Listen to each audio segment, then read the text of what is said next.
Recording. क्या बेटा बेटा, क्या हुआ बेटा? हेलो, क्या हुआ बेटा?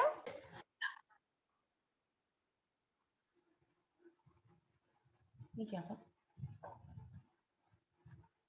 Yeah, okay, fine. So it is like telling me that this is recording is stopped or recording is yes. Now we have started the recording. Now, in today's topic, what we are going to study the homogeneity principle and the uses of the dimension formula. Okay. Now, what and we will be solving the numericals based on that. भैया बहुत ही सस्ता सुंदर प्यारा सा topic है। एक तो कि फिजिकल क्वांटिटी चेंज नहीं होती, यूनिट्स भले चेंज हो जाए, फिजिकल क्वांटिटीज चेंज नहीं होता, पहला चीज। ठीक है, ये बार बार मैं बताती जा रही हूँ। अब प्रिंसिपल ऑफ होमोजेनिटी क्या है? प्रिंसिपल ऑफ जो होमोजेनिटी है हमारा, वो ये बताता है कि भैया अगर कोई फॉर्मूला सही है, अगर कोई फॉर्मूला सही है तो राइट हैंड साइड की डायमेंशंस और लेफ्ट हैंड साइड की डायमेंशंस बराबर होगी। अगर फॉर्मूला सही है, पहला रूल, अगर फॉर्मूला सही है तो dimensions on the right hand side will be equal to the dimensions on the left hand side, right? Okay, this is the first rule, homogeneity principle, right? Homogeneous होना चाहिए equation को, तो दोनों side का dimension same होना चाहिए, पहला rule. दूसरा रूल आपको ये बताएगा कि भाई अगर तू दो फिजिकल क्वांटिटीज को ऐड कर रहा हूं, सब्सट्रैक्ट कर रहा हूं, फॉर्मूला में जैसे हमारे पास फॉर्मूला है v is equal to u plus 80, है ना? v is equal to u plus 80, ऐसा कोई फॉर्मूला अगर आपके पास में आता है तो दो फिजिकल क्वांटिटीज को तुमने ऐड किया, है ना? v is equal to u plus 80, तो u का डायमेंशन और 80 का डायमेंशन सेम होना चाहिए, तभी तुम ऐड कर सकते हो, अन्यथा तुम ऐड नहीं कर सकते, सब्सट्रैक्ट भी आप नहीं कर सकते अगर दोनों का डायमेंशन अलग अलग हुआ। ठीक है, ये है रूल, पहला rule, dimensions on the right hand side should be equal to the dimensions on the left hand side, and you can add or subtract any two physical quantities only and only if the dimensions are the same, otherwise you cannot add it. Now then there is a simple rule, मेरे पास length plus length dimensions length होगा, length into length length square हो जाता है, लेकिन length plus length will give you another dimensions that is the L. So हम यूजर्स में क्या क्या करेंगे, तो पहला यूज हम चेक करेंगे कि फॉर्मूला जो फिजिक्स का लिखा हुआ है वो सही है कि नहीं, और डायमेंशन फॉर्मूला को यूज करके हम डिराइव करेंगे नए फॉर्मूलाज, और एक यूनिट को दूसरे यूनिट में कन्वर्ट भी करेंगे, राइट? तो this are the main topics today, but there are some limitations of the dimensional formula. What are the limitations of the dimension formula? This method gives no information about the constant in the equation. If the quantity depends more than 3 factors, having the dimension formula cannot be derived. Formulas having the trigonometrical functions, exponential function, इनके कोई dimensions नहीं होते, तो हम derive नहीं कर सकते. It gives no information of the physical quantities, वो scalar है कि vector है ये नहीं बताएगा, और methods of the dimensions cannot be used if the relation is some or more expressions for a derived formula. दो या तीन फॉर्मूलाज को जोड़ जोड़ के बनाएंगे तो वो डायमेंशन फॉर्मूला से हम डिराइव नहीं कर सकते, ठीक है? ओके, अब बात आती है हम कैसे किसी फॉर्मूला को चेक करेंगे।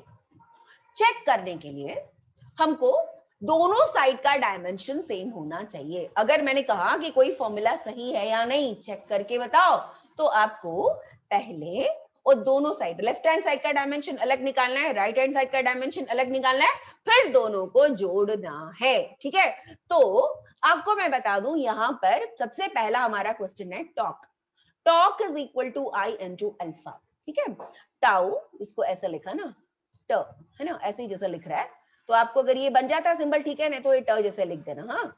तो ये ट बिना डंडी वाला, that is called as the torque, and torque is equal to force multiplied by perpendicular distance, or I, that is called as the moment of inertia, or alpha, that is called as the angular acceleration. सब कुछ नया है, ठीक है? तो इसका formula सभी का डिराइव करना पड़ेगा, तो चलो एक एक करके डिराइव करते हैं। तो सबसे पहले टॉर्क का आपको डायमेंशन निकालना है, फोर्स इनटू डिस्टेंस। तो फोर्स इनटू डिस्टेंस, फोर्स का तो मालूम है ml(T⁻²-2। मैंने बोला याद कर लो, अगर नहीं याद हो रहा तो अभी मैं बोलती जा रही हूँ, याद कर लो, है ना। और मल्टीप्लाइड बाय डिस्टेंस, डिस्टेंस का कितना आएगा l। तो what is the formula, ml²(T⁻²)-2।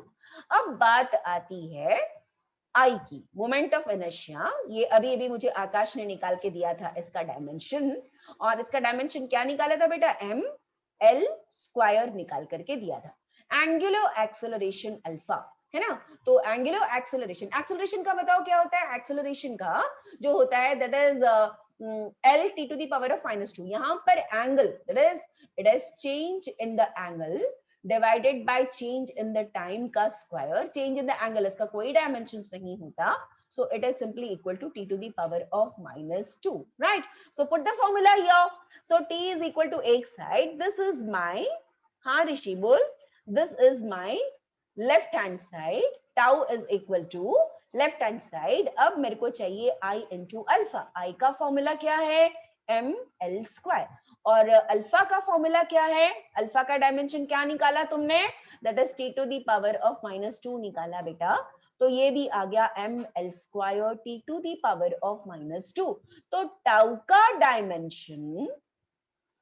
का डायमेंशन और आई अल्फा का डायमेंशन दोनों ही कितना है, दोनों ही है हमारे पास ml²T⁻²।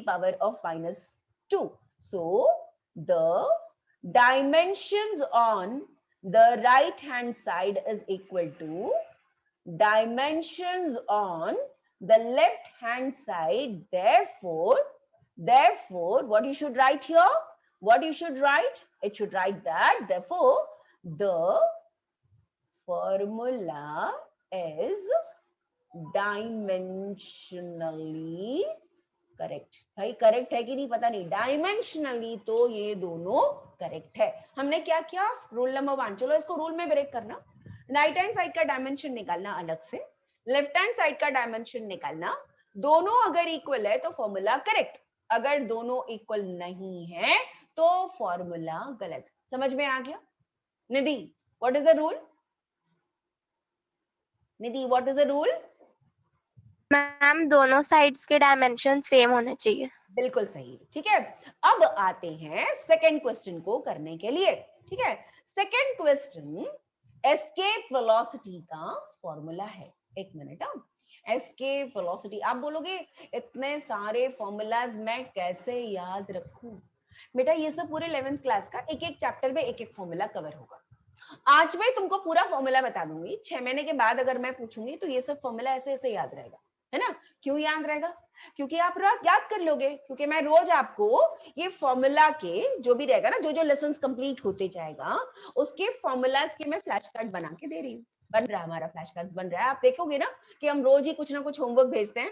बहुत सारे स्टूडेंट्स लोगों ने ज्वाइन नहीं किया है डोजो ऐप को, और मैं क्विजेस में जो क्विज भेज रही हूँ उसको भी नहीं कर रहे हो, है ना, क्योंकि मेरे पास रिजल्ट्स आती है बेटा।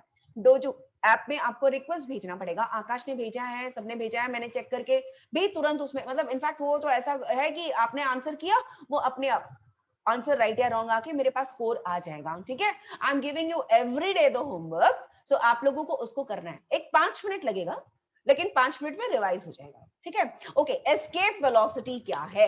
एस्केप वेलोसिटी ऐसा, इसका मतलब है कि हमने धरती पे कुछ रखा और उसको उठा के फेंक दिया, उसको उठा के हमने उठाया और उसको उठा करके फेंक दिया। तो जैसे हमने उसको उठा के फेंका तो हमें पता कि कोई भी चीज को ऊपर फेंकने से वो नीचे आता है ना। एंगल बना के डालो तो भी वापस धरती में गिरती है ना। आप बोलोगे मिसाइल्स फेंको इतना फास्ट है तो भी वाकई नीचे गिरता है, लेकिन एक पर्टिकुलर वेलोसिटी होती है कि उतनी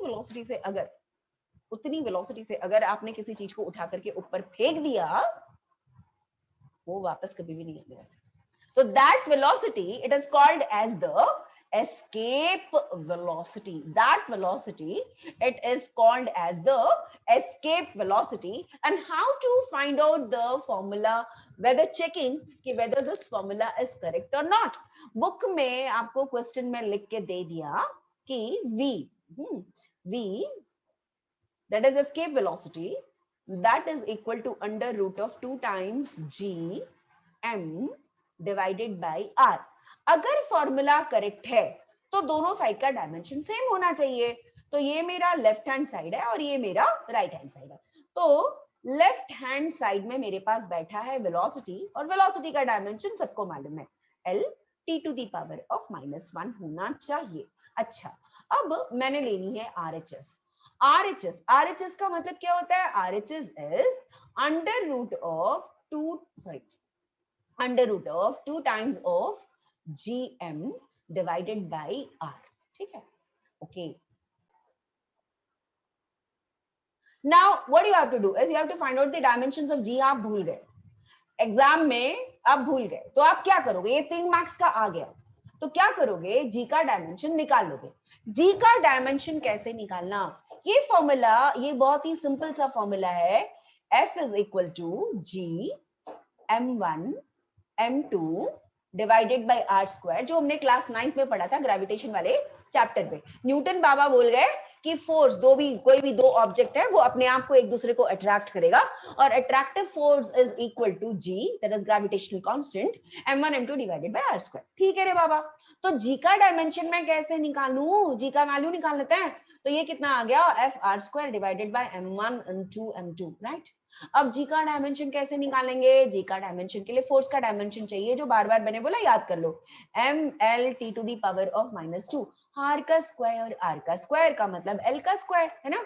और अभी आपके पास में m1 m2 है तो ये आ गया मेरा m का स्क्वायर। अब तो बता दो डायमेंशन कितना है? तो ये आ गया m to the power of -1 और l का cube t to the power of -2। Okay, is it clear to everybody? I got the dimension of G, right? So I'll write 2 का तो कोई डायमेंशन नहीं है ना, यहाँ देखो 2 है, 2 का कोई डायमेंशन होगा कि नहीं होगा? नहीं होगा। 2 का डायमेंशन क्यों होगा? नंबर का डायमेंशन थोड़ी होता है। G का डायमेंशन तुमने निकाल लिया, कितना है? m to the power of -1 और ये आ गया आपका l का cube t to the power of -2, mass का आ गया फिर से m और यहाँ पर आ गया l, लेकिन ये पूरे का मुझे स्क्वायर रूट निकालना पड़ेगा। तो देखो ये क्या आ गया, तो अंदर में हमारे पास m का स्क्वायर, m और m तो दोनों कैंसिल हो गया, -1 है और ये +1 है, दोनों कैंसिल हो गया, m to the power of 0 हो गया। अब क्या मेरे पास ये हो गया l स्क्वायर, है ना, ये l स्क्वायर और आ गया t to the power of -2, लेकिन इसका मुझे स्क्वायर रूट निकालना है, तो डायमेंशन कितना आ गया? l to the power of -2। So हमने लिया the dimensions on the left hand side is equal to dimensions on the right hand side, therefore formula is dimensionally correct। ठीक है, ये फॉर्मूला जो आपके पास में आया, this formula is dimensionally correct। is any doubt? ये आ गया सबको समझ में? चलो, Yes, ma'am. E is equal to mc square। E का मतलब क्या है? E is energy, Energy, m is mass, mass, c is velocity of light. speed of the light। okay, so आपने लेनी है पहले left hand side E। E का dimension क्या होता है? एनर्जी। एनर्जी का फॉर्मूला क्या होता है? ml square t to the power of -2, right. ये एनर्जी का हमने निकाल रखा है कई बार। Okay, now right hand side में हमारे पास आ गया mc स्क्वायर, यानी m का डायमेंशन को लिखेंगे और c का डायमेंशन को लिखेंगे, स्क्वायर करेंगे। m मतलब मास, मास का डायमेंशन होता है m। c का डायमेंशन क्या होता है? c का डायमेंशन बोलो। c मतलब स्पीड रे बेटा, स्पीड का डायमेंशन क्या होगा? स्पीड का डायमेंशन होगा l to the power of -1, ठीक है ना। तो ये हो गया l t to the power of -1 और इसको उठा करके स्क्वायर कर लो, तो कितना आएगा? m l square t to the power of -2, ठीक है। अब देखिएगा कि LHS का और RHS का डायमेंशंस करेक्ट है, ठीक है। तो क्या लिखेंगे? Dimension on the left hand side is equal to the dimension on the right hand side. Therefore, the formula is, क्या लिखेंगे? Dimensionally correct. Is it clear? क्या चेक करना है? Dimensions on the right hand side is equal to dimensions on the left hand side, and you know that the formula is dimensionally correct. Out. First, we have to find out the dimensions of this. Lambda is equal to h by mv. Is it correct or not? तो हम बता दें कि lambda क्या है हमारा? Lambda हमारा wavelength. हाँ, m क्या है? Mass, v है speed. ठीक है. तो wavelength तो length होता है ना, तो length है. मास का आता है m, स्पीड का आता है दैट इज v, और स्पीड का डायमेंशंस आप लोगों को पता है, स्पीड का डायमेंशन होगा l t to the power of -1. ठीक है. अच्छा, अब आ गया आपके पास में डायमेंशंस पूरा लिखा हुआ. ओके, अब इस तरफ देखिएगा, आपके पास में h भी है. h मतलब प्लैंक्स कांस्टेंट है, तो प्लैंक्स कांस्टेंट मैक्स प्लैंक्स ने दिया था, उसने मैंने बताया आपको, और ये बहुत ही अच्छा एक फोटोन की एनर्जी के बारे में उन्होंने बताया था. E is equal to h into nu. What is E? Energy. Energy का डायमेंशन तुमको पता है, ml square t to the power of -2 है ना. h का डायमेंशन कैसे निकालोगे? h का डायमेंशन निकालने के लिए E का डायमेंशन डिवाइडेड बाय फ्रीक्वेंसी का डायमेंशन. फ्रीक्वेंसी मतलब 1 upon time period, that is t to the power of -1. So h का डायमेंशन निकालने के लिए आपने पहले E का डायमेंशन यहाँ लिखा. जस्ट एक मिनट,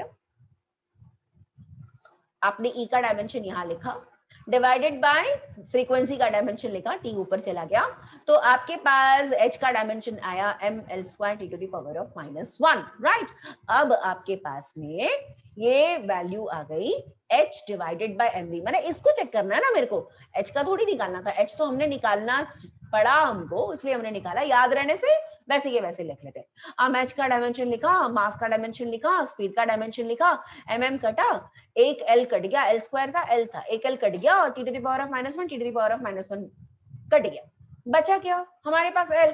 तो हमने क्या पाया कि जो लेफ्ट हैंड साइड का डायमेंशन है l और राइट हैंड साइड का डायमेंशन l है, दोनों बराबर. So dimensions on the right hand side is equal to the dimensions on the left hand side. So this formula is dimensionally correct. Got this? Got this all of you? Yes.